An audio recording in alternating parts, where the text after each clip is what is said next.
What's good YouTube, and welcome to the house. I announced it last night, but Market Watch tends to be a bigger segment. Code What's Good 5 works over at Amanda LaPalm Art now, and you might have seen a lot of her items tend to create their own secondary market and go pretty crazy. I've seen single dice go for $100 in freaking auction center, so people are legacy collecting and also going with new stuff. This isn't necessarily limited numbers. Sometimes it's available only for a certain amount, such as for a week or so, such as with the limited metal dual Easter Bunny Akiza Field Center. I like the Melfi Rabbies. Yeah, that's all I like. Tell my wife that. But seriously, the number one complaint tends to be there's not enough on the shop. I wanted to do a bigger order, and now there's a reward programs incentivizing people to do so. So I wanted to go through a lot of things that are in stock real quick, such as the Shadol Field Center and holographic sleeves. Sleeves are nice, and now you can double sleeve in Yu-Gi-Oh! To protect that art. She has an art print up of a canvas print of the main duelists from DM and then their monsters. I really like this as well.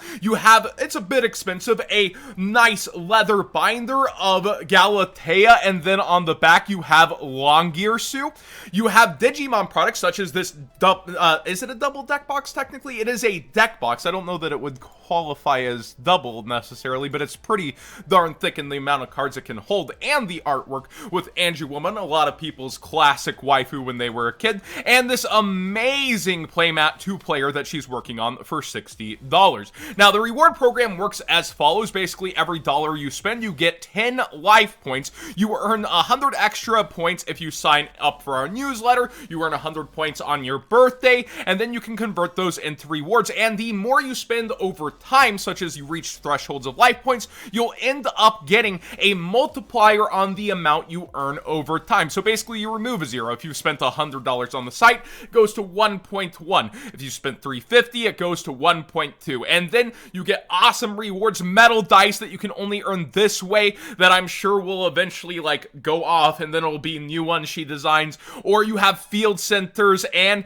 even pretty darn awesome, the foil playmat if you saved up enough. 10,000 life points would be quite a lot to get there, but these are meant to be additional, so you have to decide, do I want the metal dice? Do I want to have that on the desk? Do I want this? Or even the variants of her field center, it looks like, with a different color. That's pretty freaking cool for a product. I like what she's doing there. So that's how the reward works, and go ahead, check it out. It'll be linked down below. Code What's Good 5 for 5% off and to support the channel. That being said, let's get into Market Watch. There is a secondary market for those items. Look up Amanda LaPalm on eBay and see what's happening. Phantasmal Lord Ultimate Balkan. It's going crazy. Why is this happening? It's up in price over market price. Market price is up. It's what? It's an FTK with the Abyss, and apparently this makes it a little more consistent.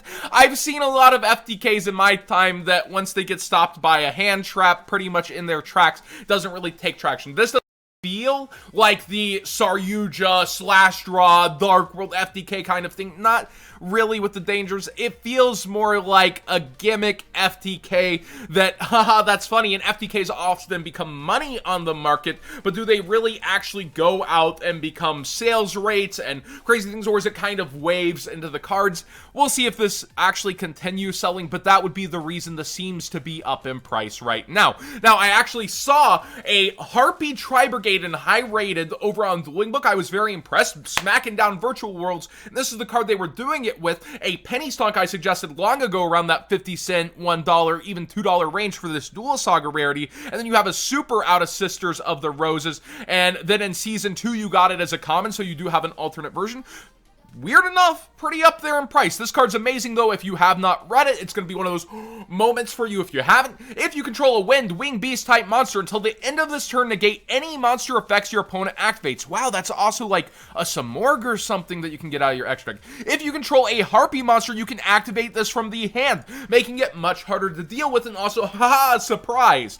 If this card in its owner spell and trap zone is destroyed by an opponent's card effect, you can also add a Harpie Feather Duster from your deck or graveyard to hand. It does a lot of heavy lifting, basically shutting off your opponent from being able to activate effects in the entire turn, and you also negate any effects they activate. It is crazy. Well, I guess they can activate, but then they're negated, so I guess you could pay cost.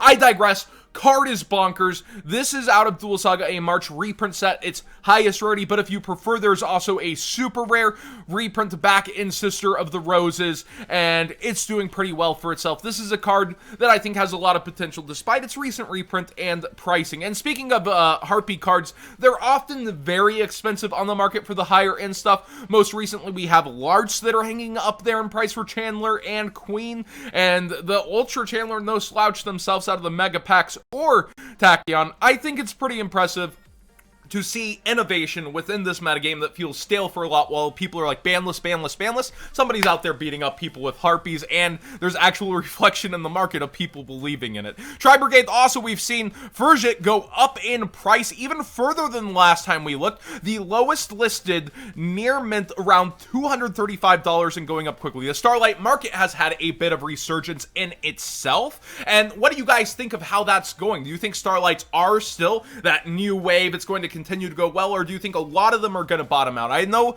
tons of people are on that they're going to bottom out thing, but they continue to chug on and get money pumped back into them and seem to have excitement around them.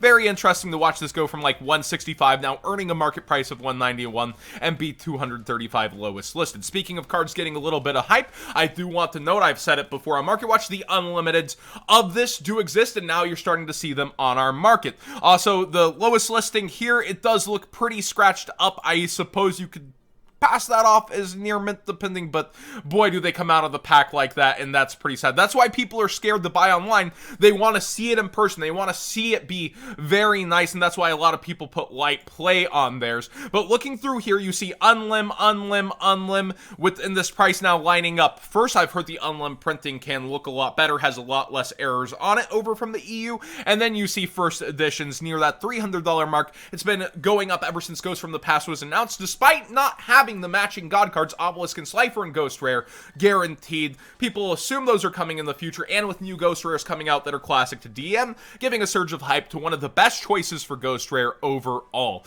I wanted to point this one out. Pot of Avarice Ultimate Rare is up to ridiculous proportions. 106.9 nice for the Unlim, and then you go to first editions, they're around 190, and it got me thinking, this does feel overpriced, but first off, it's out of Elemental Energy, one of the more pricey sets. And for a first edition, you have people that are going to cross-collect. I want all the ultimate rares. I want the GX stuff. Oh, this is past format, really good. Actually, current format, playing with my Zodiac. And then also people who collect the ultimate rare pots. You've got Desire, you've got Duality doing well for itself. This is older and out of a pack. It's interesting to think about, does this actually fulfill its value? And then where is its cap? Does it stop at 500 one day? 350? Is it overpriced right now? Or is this actually where it should be? I'm kind of starting to feel like it makes sense versus the other pots such as Duality, because even though they're from OTS packs and this is an upgrade, this is its highest rarity, highly agreed upon, and it even can splash back into the metagame today with decks like Zoo. It's kind of funny. Speaking of meta back in the day, coming back over time and time on banlist, Emergency Teleport has been up there in price for almost all of its copies, and I was just pondering, what would the, Teledad past formats come up very often when talking about the market and how it would go. What are the lowest first editions at? And boy, was it a bit eye-opening to see. $141 lowest with even the unlims. Pretty darn hard to get. So you have some stonks if you built past formats in the past all over the place, but a lot of people tend to just pick one or two. Oh man, it's getting expensive out there if you're collecting or trying to max rarity, period. Speaking of a card that sat at its price forever, this sat at like $18 for the longest. I was always floored by a DR4 super of one of the most iconic cards. While it did have the ultimate rare as like a competitor, you see around $20 still market price, yet it's been bought out, so even all that buyout hasn't caused it to surge, and $50 is now the lowest listed on Miracle Fusion. This will be an interesting one to walk. It's one I've always like pulled out and not sold to vendors, because like 18's too low. I feel like it's too low. In fact, I would 12s and I'd still be like, nah. It's one of my problems as a vendor in the past. I was like, this is too nice, and long term that paid out well, but for flipping your money and how long you hold on to things, not really winning even still on Miracle Fusion today.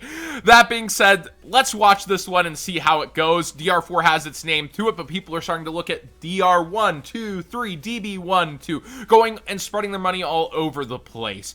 Gear Gigant X, good old M-Cole 40, it's up in price for the first editions. It looks like around the 15 lowest, unless there's another one. Nope, the unlims are still pretty readily available, but people have gone on kind of a spree on old school first edition secrets. I'm wondering where that line stops for stuff that's like not number hunting. Like, where do the XCs and secret rares that'll be going up versus vintage sets in that estimated value pulled be? Because Return of the Duelist was cheap for a very, very, very long time, and now people are going here and there and little memorable things. I wonder where the line stops at, like, secret rares spiking and actually getting their sales rates. And speaking of a secret rare, finally, access code Talker. I just wanted to point out, this was back in the 70s at one point, and has slowly chugged up impressively through its reprint season. I think this speaks not just to availability, but remote dueling and the popularity of how Yu-Gi-Oh! Is actually doing events right now from home. I wish we had an online simulator. Would be nice. Official, please Konami, one day. But access code Talker is in its it could be Ghosts from the Past. They could go ahead like they did with Dengirsu from Dane into the March reprint set. This could be in Ghosts from the Past, or it could be in Battles of Legend, and we know it's most likely going to be by the Megatins. With that being said, people are holding on, not selling under this price, and just going, you know what? I'm playing, I'm getting my mileage out of it, and time is money. That time you get to use that card is essentially a bit of money, and I guess the Ultra wouldn't look that good. I'd actually think it'd be a better Super reprint, but Konami's not going to do that. We'll have to wait and see how, where, and what it looks like when it gets reprinted. It would be Ultra over in, the Ghosts from the Past, wouldn't it? That being said, thanks for watching today's Market Watch. Please subscribe if you haven't already. Give this video a thumbs up if you enjoy the conversations. There's been a lot to get to on the market. This feels almost more like a normal Market Watch, and glad to partner with and have a new sponsor in Amanda LaPalm. The art's fantastic. I've been a personal customer of her products in the past, have more coming in to do giveaways with, and maybe you'll see some of these very rare reward items coming in to maybe do a little giveaway on the channel. Would you like that? Let me know in the comment section below, and go check this out. I'll have it linked.